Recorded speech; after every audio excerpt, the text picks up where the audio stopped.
You are listening to the Certified Personal Trainer Podcast, a show by personal trainers for personal trainers. It's time to become a better trainer, get more clients, and change more lives. And now, here's your host, the head coach and founder of Fitness Mentors, Eddie Lester. Hey guys, welcome to Fitness Mentors Certified Personal Trainer Podcast. I'm your host, Eddie Lester, and I'm very excited to share with you a call that I had with Georgia Southern University sport management students. They are actually taking our Fitness Mentors CPT program, learning a ton about becoming personal trainers as they look towards, advancing their careers in the fitness and sport industry. So they had a few great questions for me, and I wanted to shoot it over to that call. Hope you guys enjoy. It's really about, how can new trainers train groups and understand, programming when you don't have a ton of feedback from the individual client. So enjoy that video, and I'll see you afterwards. Cheers. I am good. Yeah, you guys are clear too. What's going on, everybody? What up? Looking like a bunch of fit people in there. Absolutely not. Or on the journey at least, right? Good. So we did a speed course through probably 4 of the chapters Okay, awesome. of the manual. The students, they are going to start running like a small group fitness session on Monday. We have Awesome. 2 participants. They're all women. They're between the ages of 30 and 50. We have 3 main groups. We have a cardio group, a strength group, and a gymnastics/bodyweight group. Awesome. So I think I'm going to let them start off with asking you some questions. Absolutely. And then, I would love for you to just share some personal experiences with us of like, these are things I've done in the past that did not work, or like life lesson type things, particularly working with a couple, 2 or 3 clients or more clients than just one. Awesome. Cool. Perfect. Well, yeah. Thanks so much for having me, guys. Pumped to see future trainers kind of getting their study on and working towards helping other people. So that's awesome. So we'll go ahead and start with the cardio group, whatever questions you guys have. So one of our questions was, what kind of cardio exercises do you recommend for this age group of people, like 30 to 50-year-old women? They're probably not running 6-minute miles. So what would you recommend to start off with? Yeah. So kind of, and this is probably going to be answered a few other questions coming up, but the most important thing is that, and especially with items like cardio, is adherence to a program. So meaning you want to make sure that they are able to, or they're motivated to complete a program or to do a program. So a lot of times, it really varies based on the individual. Obviously in group training, you may want to put something more structured down, but the assessment prior that allows you to understand a little bit more about these people that you're training and know what they like, what they might be interested in, what they have access to. Those are definitely something that's going to guide your decision on what type of cardio to do. Or I could also answer it in another way is what do they have access to? If they have a full gym, then it opens yourself up to a ton of different cardio methods, anything from, treadmill, elliptical, stair climber, bike, or even you can do, we'll say certain types of circuit training or body weight type running, sprinting, playing sports. That's what one of the biggest things for adhering to a program is doing something that you enjoy doing cardio to. So definitely that adherence first. What did they like? What would motivate them to continue? And then you go programming from there. In your case, if you don't have direct answers, you can put something down that they have access to, and then encourage them to do it that way. Sounds good. Thank you. Yeah, you're welcome. Do you have other questions? Yeah. So, how do you separate your participants regarding levels of fitness? So, do you keep them all in one group and tell them at the beginning, or do you split them up in a different group size? Yeah. So, just to confirm, you guys are working with is it groups of 3? or groups Um, of? They're gonna teach in groups of 2, so partners, and then they're gonna have 2 assistants to like go get weights for them or water or towels or whatever the participants need. Okay, so it's 2 people that 2 people are training. Okay, cool. Yeah, so when it comes to ability level, or did I get that right? Okay. No, sorry, it's 10 people. So Oh, there's 10 people. Okay. So two people teaching 10 people. Okay. So answer kind of stays the same though. When we think about ability levels, if it's a client's first time training with you, and I assume these are going to be the first time that these 10 people will be training with you, an introductory session goes, we'll say, to the fitness level for more of the beginning state. So when you think of the people that will be in your class, you might have, a crazy athlete, and you might have someone that's brand new to working out in general. An introductory workout that's programmed in advance for a group of unknown people, you have to stick to the lower levels of we'll say, fitness.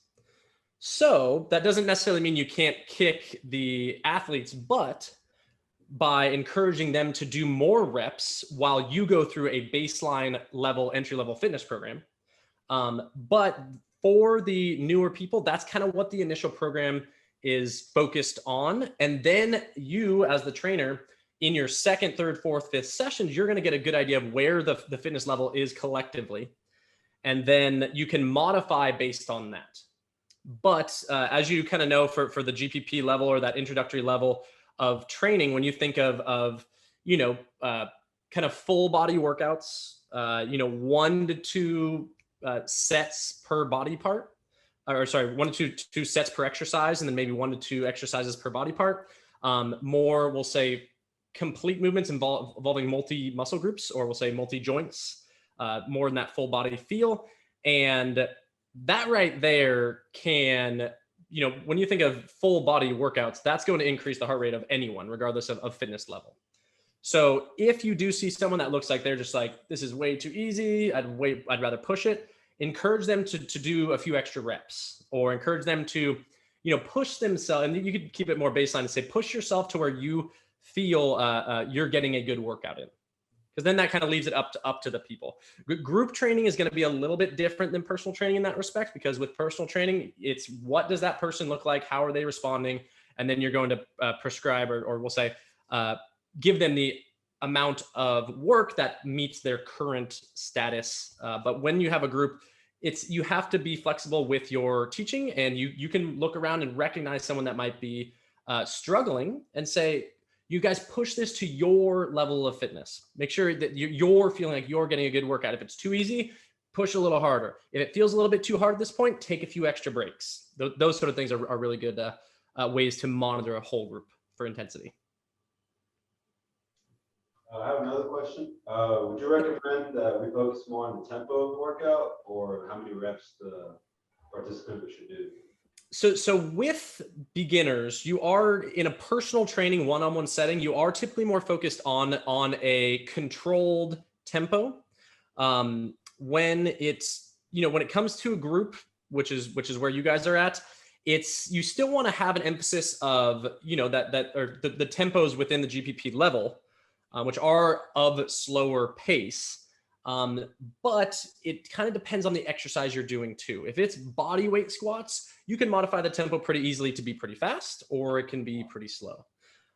When it comes to choosing one or the other, look at the group that you have. If they're all beginners, let's focus more on that little bit slower tempo, a little bit longer pauses in between, and go that way. If you feel like these people can move pretty well, you can move to a slightly faster tempo and push for a few more reps. Also, when you think about, since you guys are the cardio respiratory group, you're the cardiovascular group, right? Yeah. If the goal is to get the heart rate up, that would obviously lean more towards more reps. If your goal is strength and or stability and or balance, that leads to a slower rep range too. So what are the goals? What's the ability level of the group? And then look at how they're performing in that moment and make that decision. Sounds great. Thank you. Welcome. Does the gymnastics group want to go next? Or should strength go? Yeah. So Cool. gymnastics group is gonna go next. What's up, guys? Go gymnasts. So how should we make sure that our participants are satisfied with the programs that we run? Ask him. I mean, once again, so I if you guys have listened to some of my lectures, as you start to think about what you do as a personal trainer, you're running a business. So when you think about satisfaction, it's as simple as looking at their body language, looking at their facial expressions, asking them how they're feeling through every single workout, every single set. Like, are you guys feeling it? The fatigue in these muscles? Are you? Do you feel like you're getting a good stretch? 1 out of 10, how we feeling? They could say out stuff like that. And then really, as far as like, did they enjoy the workout? If you guys, and this is once again, when you are one-on-one, you can assess someone, you know what they're going to like. So that's gonna be a lot easier to determine, or that you can program towards a little bit more of what they like or what they're used to. With a group, it's more about asking them in advance, maybe just before, like, for gymnastic training, it might be a little bit different because some people might have a ton of experience or some people might have no experience. And obviously you have with gymnastics type exercises, which are going to be more body weight. Is that your group, right? Correct. Okay. Yeah. So in that respect, you kind of have to get a feel for their coordination levels. And obviously if something's way out of someone's ability range with something like gymnastic body weight workouts, it may be good to modify or give multiple exercises during the workout so that they have a choice of an easier exercise that might not require as much balance or stability. And then give the more advanced group maybe a little bit more, or an exercise that might require a little bit more balance and stability.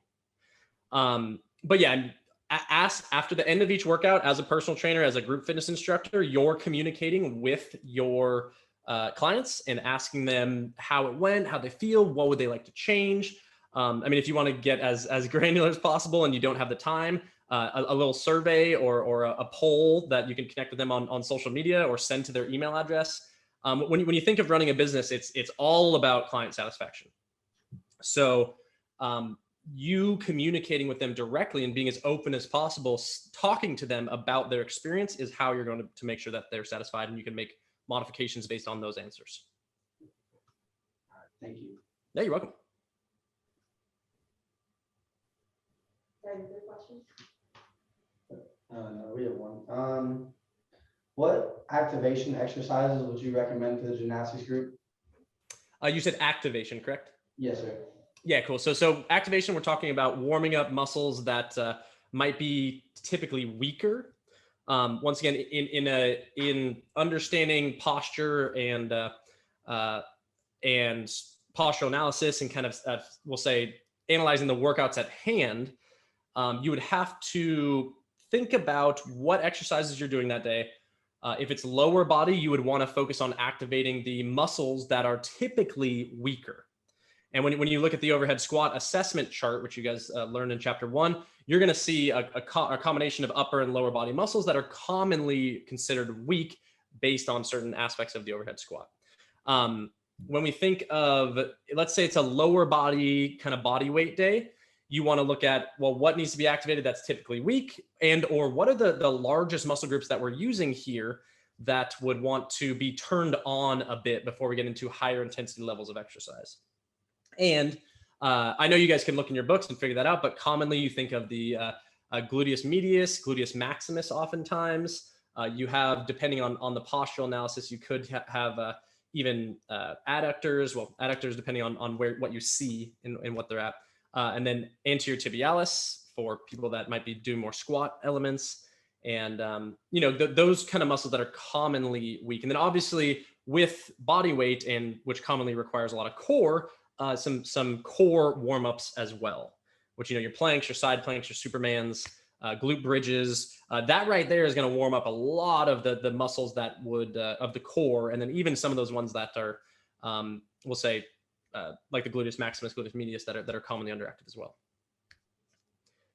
And then kind of, I guess, just on the flip side of that, muscles that are commonly tight can be a part of that warm up as well, and involved in a stretch, either static stretch or a mobilization. Like if the hip flexors are commonly tight, which you know they are, because people sit down all day, every day, then maybe some lunges with some rotations or reaches that open up the hip flexor complex, kind of get some of that mobility back.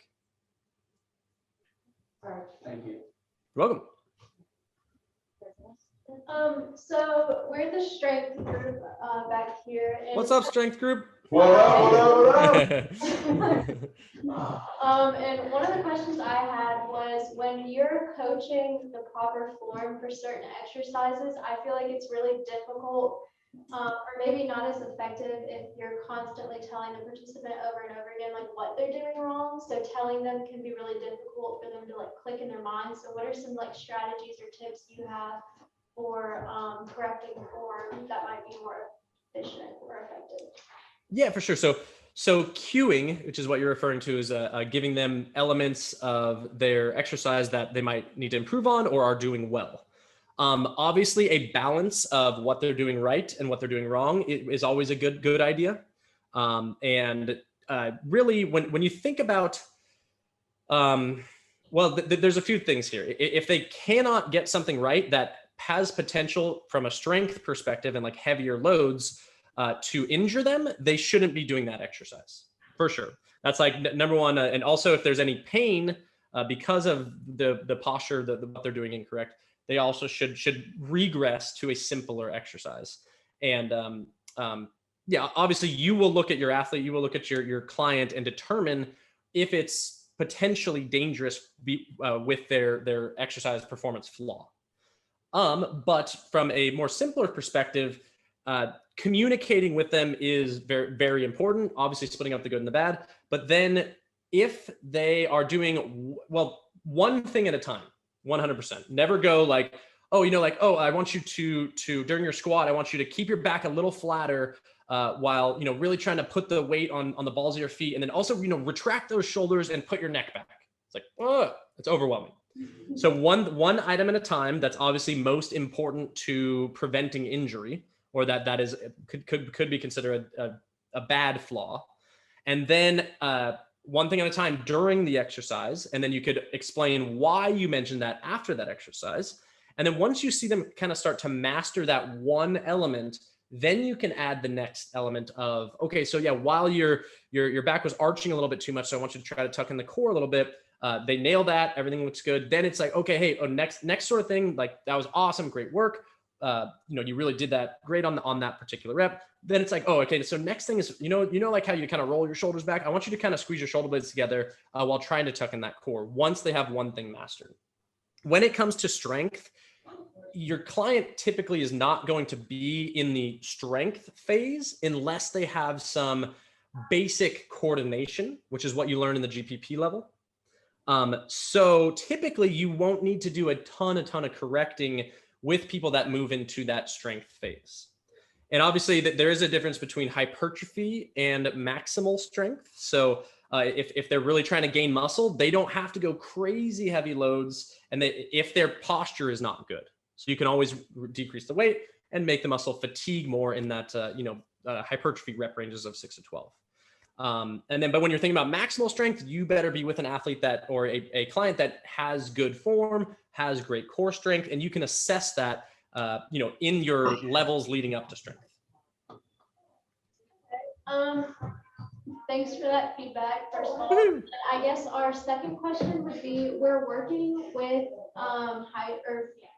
teachers in the community, and they're going to be like middle-aged, just kind of older.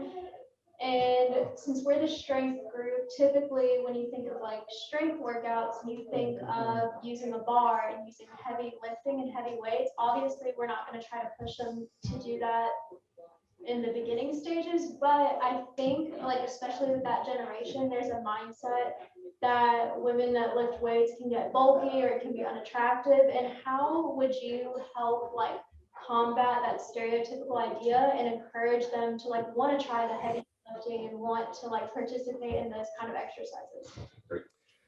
I didn't even know that. Like, wow.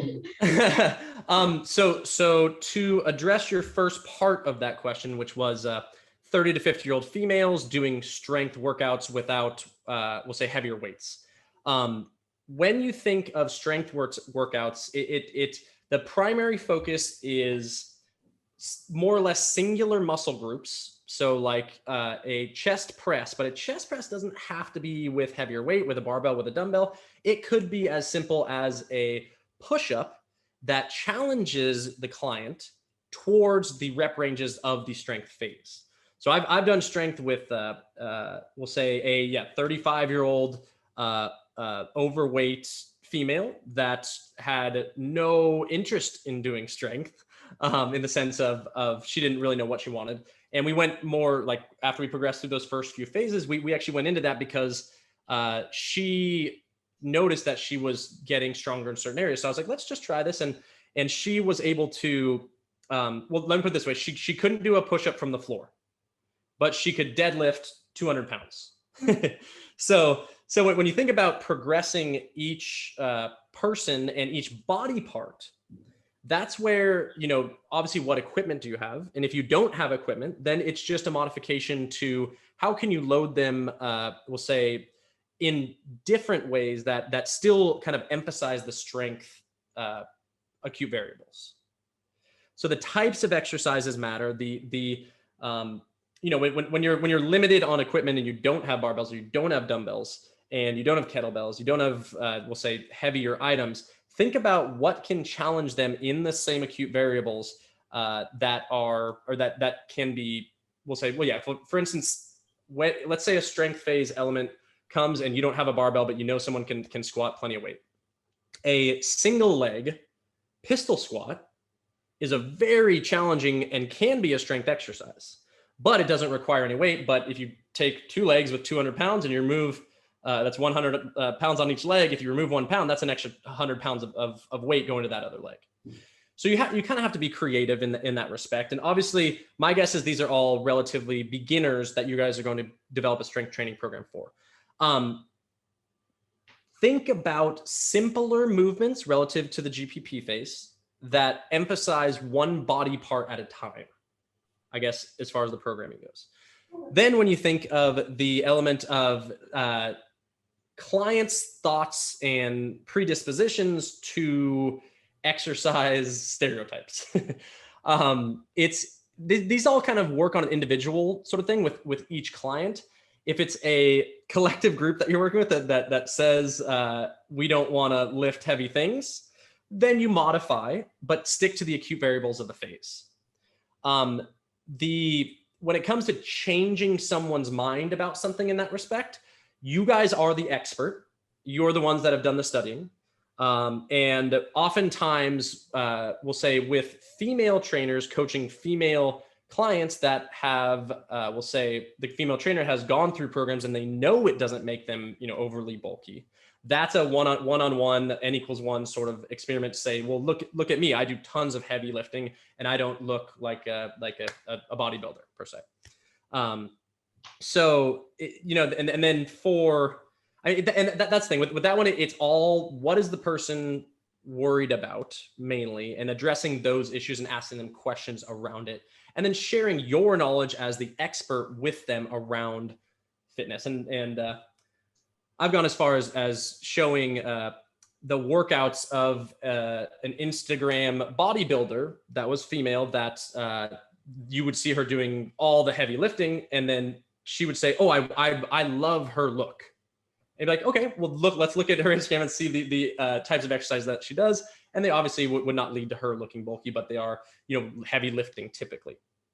So it really just depends on the client, on the individual's perception, how strict they are. But here's the main thing. What does the client want to achieve? And then assist them in getting there. And the path, as long as it's safe, it doesn't matter too much. So if they are completely opposed to it, then you can find another way to get there, if that makes sense. Okay, yeah, that was great. Thank you. Do we have any more questions? So as you know, that our participants are probably beginners and middle age. So, and they're not necessarily wanting to go to jump in straight into deadlifting and, using all the equipment and whatnot. So for you, what are like some of your favorite body weighted exercises, that aren't just the basic, body weight push or squats, push-ups, stuff like that? So you guys have started to go through, or at least I hope, hopefully you've gone through a decent amount of chapter 4 or the 4 model or program design, correct? Mm-hmm. So when we think of a complete program for someone in the strength phase or really just a complete program in general, it needs to hit we'll say 6 primary fitness movements. So when you think of doing the primary fitness movements with body weight, that's just what your focus is. For instance, a squat is a lower body pushing exercise, which helps you tick off the quads and glutes as far as primary muscles. We'll say single leg toe touch would be considered a lower body pull, and that works out the hamstrings and glutes and kind of low back.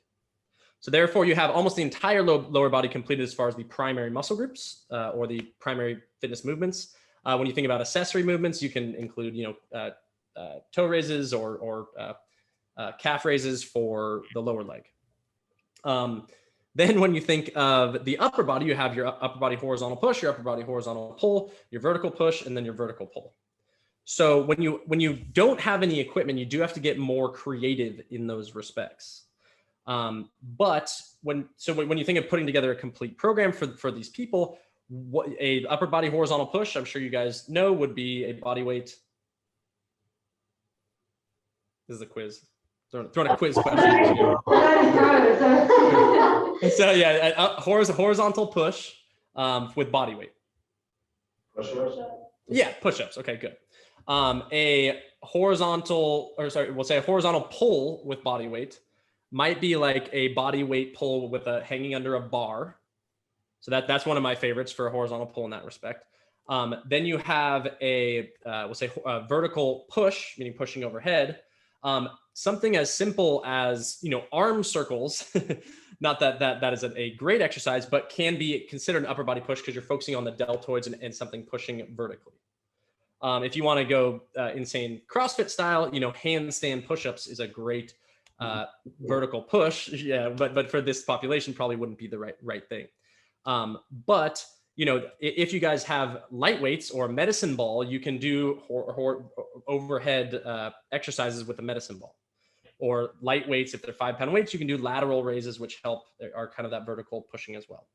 And then for the pull up or for the vertical pull, meaning pulling down or pulling your body weight up, obviously the pull up is the go-to, but how can you work out the lats is that primary target muscle and kind of that tricep, the long head of the tricep there. How can you work that out without, we'll say using a pull-up bar? And that's something like a stability ball rollout, in which you kind of roll forward on the ball and you roll back, and that's really working out the lats because it's in this direction. So you kind of have to get creative, but the primary focus is making sure that you hit all major muscle groups if it's a full body workout or split days or however you're building it. Typically with strength, you would want to focus on a lower body workout and maybe an upper body workout, or a lower body workout and 2 upper body workouts in more of a split training sort of element, because you want to focus really primarily on those major muscle groups and really hit them hard. But with a beginner in the strength phase, you can definitely have a lower body day and an upper body day and be totally fine as well. So did that kind of answer your question for the most part? Yeah.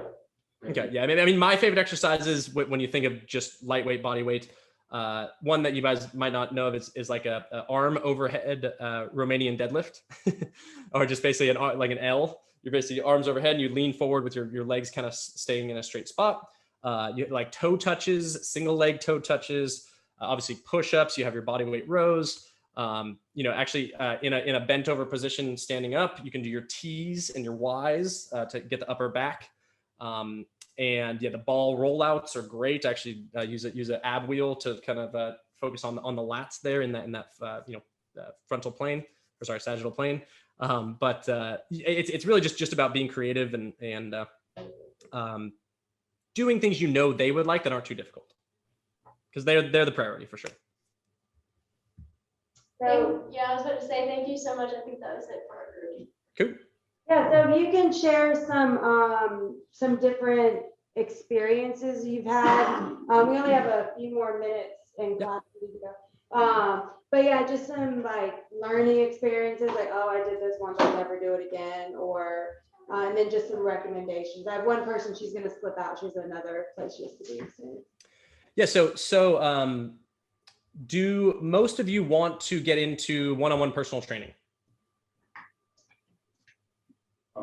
Do some of you want to get into that? Because there's my advice would be based on kind of where you guys are looking.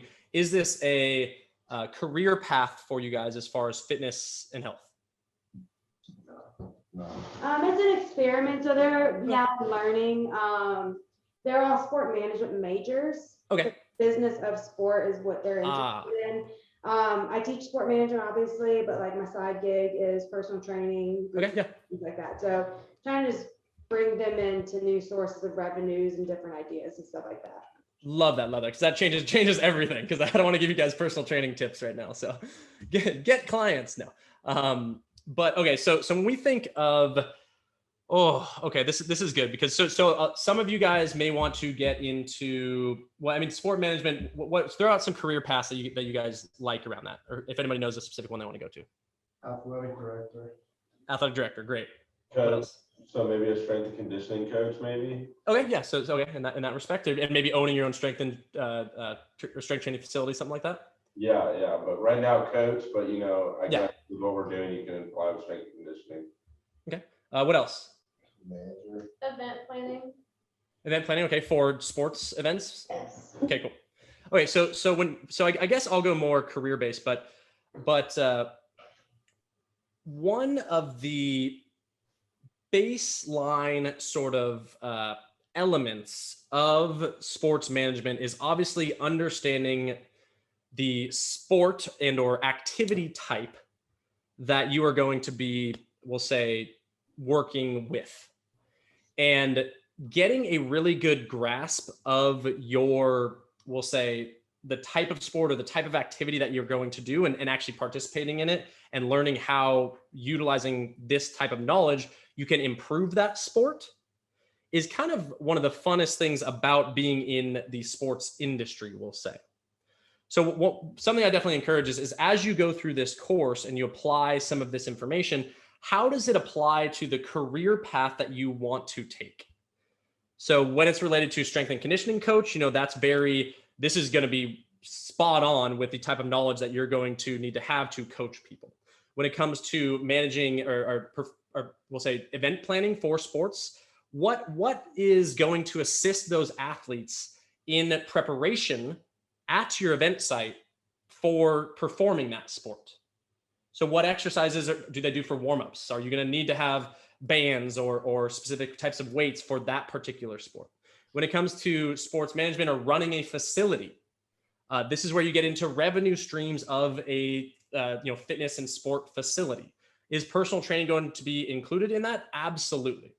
There's almost no sports facilities that do not include some sort of private one-on-one coaching and or training.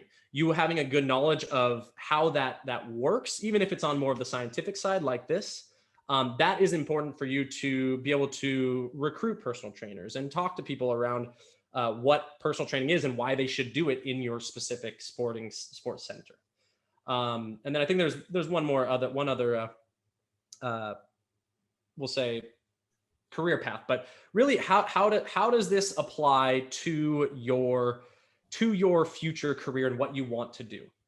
And then get good at understanding the pieces or the information from this particular course that you're taking to apply it to your future career.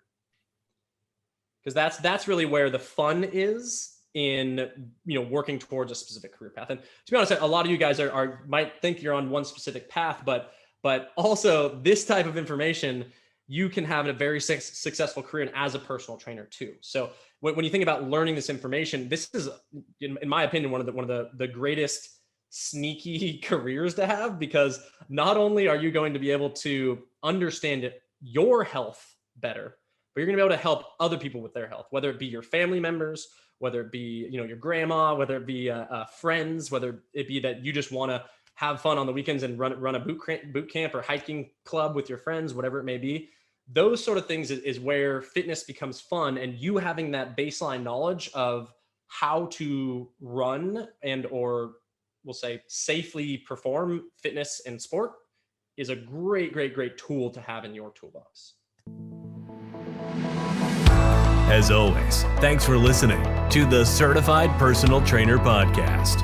You can learn more about Fitness Mentors at fitnessmentors.com. Be sure to share this podcast on social media. And remember, we are here to help you succeed.